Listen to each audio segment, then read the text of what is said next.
मैं आज भारत की राजनीति के सबसे विचित्र, विडंबनापूर्ण और लोमहर्षक बयानों में से एक, one of the very astounding, revealing and shocking statements of Indian politics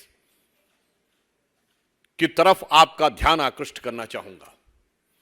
आज तक आपने सिर्फ यह सुना होगा कि पाकिस्तान के कुछ नेता और कुछ सिरफिरे नेता कभी कभार यह बयान देते थे कि पाकिस्तान के पास एटम बम है, और कभी कुछ सिरफिरे कट्टरपंथी मजहबी नेता या मौलवी यह बयान देते थे कि पाकिस्तान के पास एटम बम है। पर आज पहली बार इंडी गठबंधन के एक अत्यंत वरिष्ठ और सिरमौर नेता फारूक अब्दुल्ला साहब ने यह बोला है कि पाकिस्तान के पास एटम बम है। यानी जो वहां के कभी शायद इक्का दुक्का मौकों पे छोड़ के वहां के किसी सीरियस नेता ने नहीं बोला, वहां के सिर्फ पाकिस्तान के सिरफिरे नेताओं ने बोला, इंडी गठबंधन के सिरमौर नेता वो बोल रहे हैं। मैं इंडी गठबंधन और कांग्रेस पार्टी से 7 सीक्वेंस कोट करना चाहता हूं जो पिछले एक हफ्ते में हुए हैं। नंबर 1, पाकिस्तान के पूर्व मंत्री फवाद चौधरी इन लेटर एंड स्पिरिट यह बयान देते हैं कि बीजेपी की सरकार जानी चाहिए, मोदी हटना चाहिए, उसके बाद जो मर्जी होगा कर लेंगे। यह शब्दशः और भावशः वही है जो विपक्ष के नेता कहते हैं। फिर दूसरी घटना होती है, second sequence, the same Fawad Chaudhry, और मैं पुनः याद दिला दूं, यह फवाद चौधरी वही है जिसने कहा था कि पुलवामा तक मैंने घुस के मारा है, यह सरकार के मंत्री के रूप में। फिर same Fawad Chaudhry, second point, अब वो जवाहरलाल नेहरू को महान सोशलिस्ट और राहुल गांधी को साहब कहते हैं। देन थर्ड सीक्वेंस, महाराष्ट्र में नेता प्रतिपक्ष विजय वडेट्टीवार 26/11 के हमले में, जिसमें कांग्रेस की सरकार ने भी पाकिस्तान को दोषी माना, और यह बात अंतरराष्ट्रीय एजेंसियों, FBI के इन्वेस्टिगेशन से लेके सब जगहों पर पाकिस्तान ही दोषी है। हाफिज सईद उसका कर्ता धर्ता, और उसके लिए इवन कांग्रेस की सरकार ने पाकिस्तान से भी उसको मांगने के लिए रिक्वेस्ट, गुजारिश, दरख्वास्त दी थी, और वो उस पर कवर फायर देने की कोशिश कर रहे हैं। मुझे नहीं लगता है कि पाकिस्तान को ऐसा मॉरल कवर फायर कभी भारत के किसी नेता ने दिया होगा। Then comes the fourth sequence, fourth event in the sequence, Punjab के पूर्व मुख्यमंत्री चरणजीत सिंह चन्नी पूंछ में हुए हमले पे जिस प्रकार का शर्मनाक बयान देते हैं, वो एक बार फिर पाकिस्तान की करतूतों पर पर्दा डालने का काम है। अब आप देखिए, ये सीक्वेंस लगातार आगे बढ़ता है। फिर fifth event in the sequence, आज ही सुबेरे फिर वही विजय वडेट्टीवार, महाराष्ट्र में कांग्रेस के नेता प्रतिपक्ष, अपने बयान पे कायम रह के SN मुशर्रफ की किताब कोट करते हैं। अरे मैं उनसे पूछना चाहता हूं, किसी XYZ की किताब का तुम्हारे लिए ज्यादा मायने, या आपकी सरकार में इन्वेस्टिगेटिंग एजेंसीज, आपकी सरकार के कोर्ट और आपकी सरकार द्वारा शहीद हेमंत करकरे को दिए गए अशोक चक्र, किसका क्या सम्मान अधिक है? अरे चंद कट्टरपंथी वोटों की सियासत के लिए पाकिस्तान को कवर फायर देने के लिए किस सीमा तक आप जाएंगे? क्या आप अपनी सरकार की जांच एजेंसी को झुटलाएंगे, आप अपनी सरकार के कोर्ट को झुटलाएंगे, और इन्वेस्टिगेटिव रिपोर्ट्स, अब किसकी मृत्यु कैसे हुई, किस गोली से हुई, ये बाकायदा जांच एजेंसी में आता है रिपोर्ट में। Then comes the sixth point, Congress के वरिष्ठ नेता, देखिए एक कश्मीर से, केरल से, शशि थरूर, बांग्लादेश के अखबार डेली स्टार में आर्टिकल लिखते हैं। पहले तो यह बात समझिए, चुनाव भारत में हो रहे हैं और जनमत बनाया जा रहा है बांग्लादेश में, और फिर वहां क्या लिखते हैं, मोदी हैज टू गो। भैया बांग्लादेशी अखबार में काहे लिख रहे हो भाई? और उसके उपरांत उसमें शब्द प्रयोग करते, इंडियन एडमिनिस्ट्रेड कश्मीर। कश्मीर नहीं, यह वो भाषा है जो पाकिस्तान प्रयोग करता है, Indian administered Kashmir. And then comes the seventh sequence, today's statement of mister Farooq Abdullah.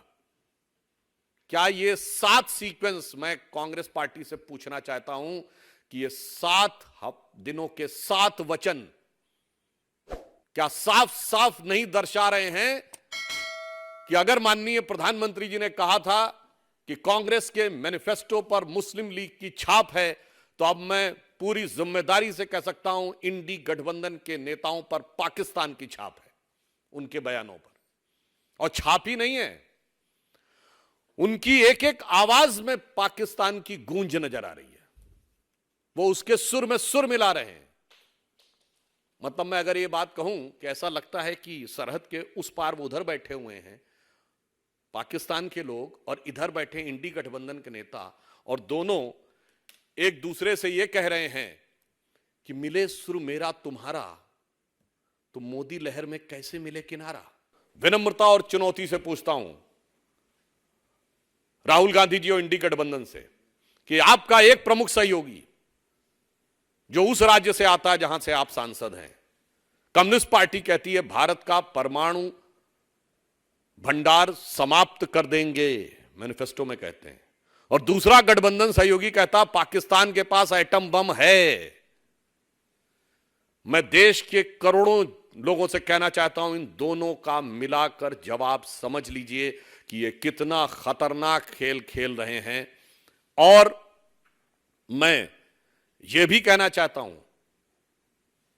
Farooq Abdullah साहब से कि आपने क्या शब्द प्रयोग किया कि चूड़ियां पहन रखी हैं।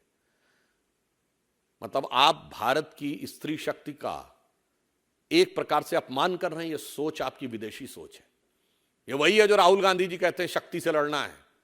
मैं बताना चाहता हूं भारत की नारी शक्ति में वो क्षमता रही है कि कित्तूर की रानी चेन्नम्मा से लेकर रानी दुर्गावती से लेकर रानी अहिल्याबाई से लेकर रानी लक्ष्मीबाई से लेकर रानी अबक्का से लेकर, जिसने समय पड़ने पर वो दिखाया कि रणचंडी की अतृप्त प्यास में दुर्गा का उन्मत्त हास में यम की प्रलयंकर पुकार जलते मरघट का धुआंधार। तो आपको नहीं समझ में आता होगा, ये राहुल गांधी के विदेशी सलाहकारों के, विदेशी मानसिकता वाले सलाहकारों को ये नहीं समझ में आता होगा। तो ये प्रकार से भारत की महिला शक्ति और स्त्री शक्ति का भी अपमान है।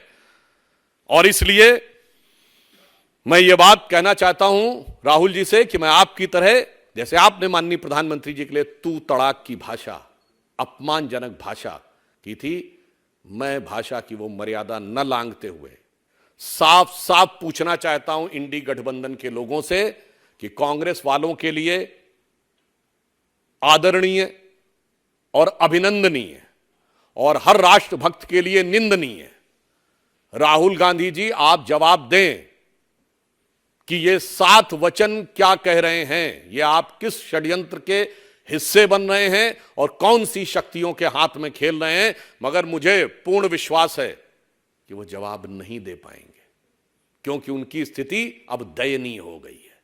और ये वैसी ही दयनीय है कि हमारे प्रधानमंत्री जी ने जो काम किया था बालाकोट स्ट्राइक में, तो याद करिए, मैं उनको याद दिलाना चाहता हूं और फारूक अब्दुल्ला साहब भी सुन लें कि हमने वो काम किया था कि पाकिस्तान की नेशनल असेंबली में पाकिस्तान के मेंबर ऑफ पार्लियामेंट ने उस समय के विदेश मंत्री शाह महमूद कुरैशी साहब को कोट करते हुए कहा था कि शाह महमूद कुरैशी साहब बैठे थे, आर्मी चीफ आए, और ये हमारा बयान नहीं है, फ्लोर ऑफ द हाउस पे पाकिस्तान की नेशनल असेंबली में पाकिस्तान के मेंबर ऑफ पार्लियामेंट का बयान है कि आर्मी चीफ के पांव कांप रहे थे और उन्होंने कहा खुदा का वास्ता है अभिनंदन को वापस कर दो वरना इंडिया शाम तक अटैक कर देगा। साहस ये होनी चाहिए, ना कि ये उस पराजित मानसिकता का प्रतीक कि बड़े और ताकतवर मुल्क होके आप सिर्फ, जो प्रधानमंत्री ने कहा, डोजियर देते रहे। वो डोजियर देते थे, अब ये मोदी जी की सरकार है जो डोज देती है, डोजियर नहीं देती है। देखिए कांग्रेस के अंदर जिस प्रकार की परिस्थितियां चल रही हैं, एक के बाद एक नेता घुटन महसूस कर रहा है, ये उनका अंदरूनी मामला है। और मैं कहना चाहूंगा कि जो अंदर की उनकी स्थिति है वो पूरी तरीके से उजागर होती चली जा रही है। तो क्यों हो रहा है, कैसे घटित हो रहा है, और ये लंबे समय से घटित हो रहा है। मैं याद दिला दूं, सीक्वेंस वहां से शुरू होता है, आप लोग में से बहुत से लोगों के दिमाग से विस्मृत हो गया होगा।